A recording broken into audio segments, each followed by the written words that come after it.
one more thing, Miriam.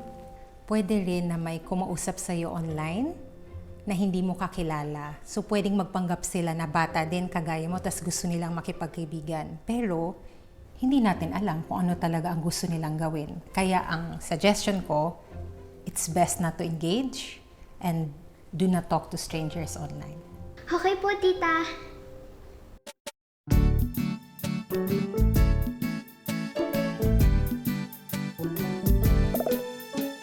Imulat ang iyong kamalayan sa ating buhay online. Di lahat ng iyong nakikita ay katotohanan.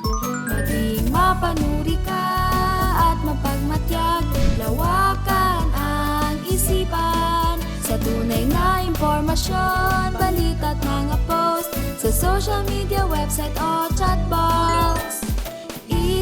Isip bago ka mag-click, timbangin kung nabasa ay legit.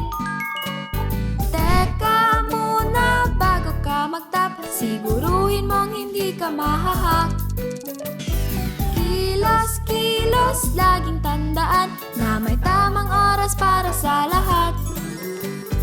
Araw-araw ay bagong simula, maging inspirasyon sa bawat isa. Tayo na, halika na matuto at mag-aral na sa Miriam's Online World.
Tita.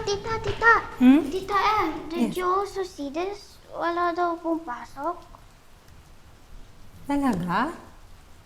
Let me check ha, kung may official statement from your school.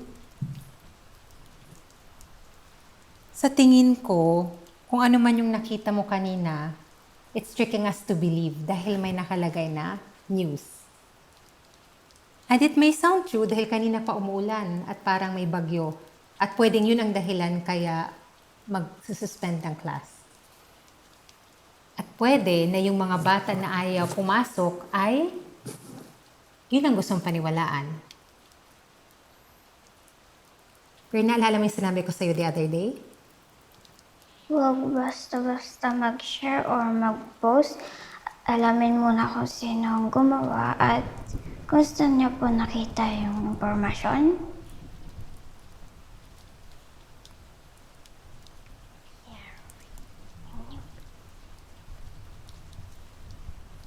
Okay.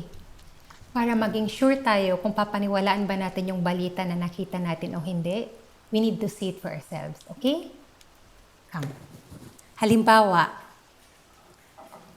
can you trace kung sino ang gumawa niyang breaking news na yan? Si Tama Balita PH po yung page. Meron ba siyang na-cite na source? O kung kanino nanggaling yung balita na wala daw pasok? Ang sabi lang po dito sa caption is, please like and share our page for more announcements.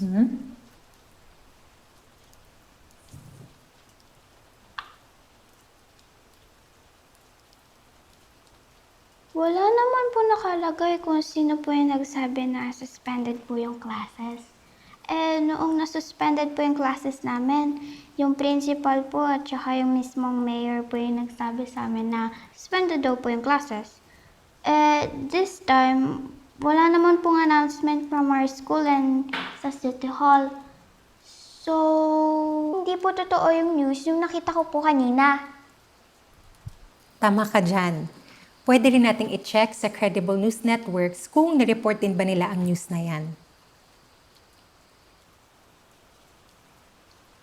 Wait, tita! Look! Ang dami na pong nag-like and nag-share ng link. Naku, baka naliwala po sila.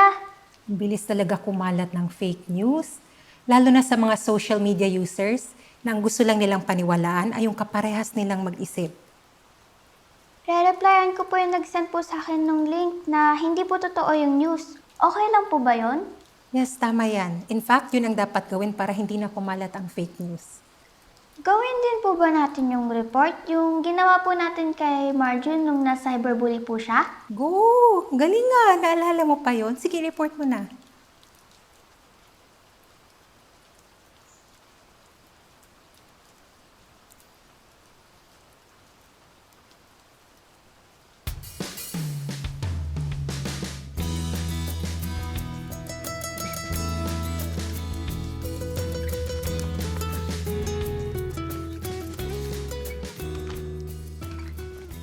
What can we do to stay healthy against viruses and bad bacteria?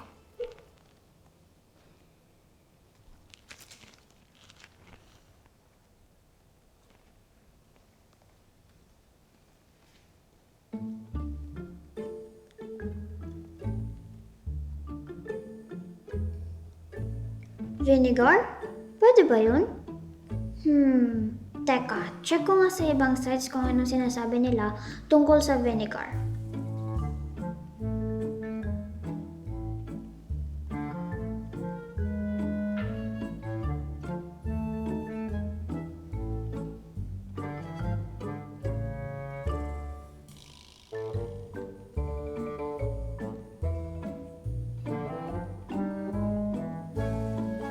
Wala na akong makitang ibang sites na nagsasabi na effective daw yung vinegar against COVID. Tingin ko false information lang yon. Check na nga lang ako ng ibang site.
Nakakita na ba kayo ng photo or video or kahit ano sa internet na sa unang tingin natin ay akala natin totoo, pero pagka-click natin, hindi naman pala?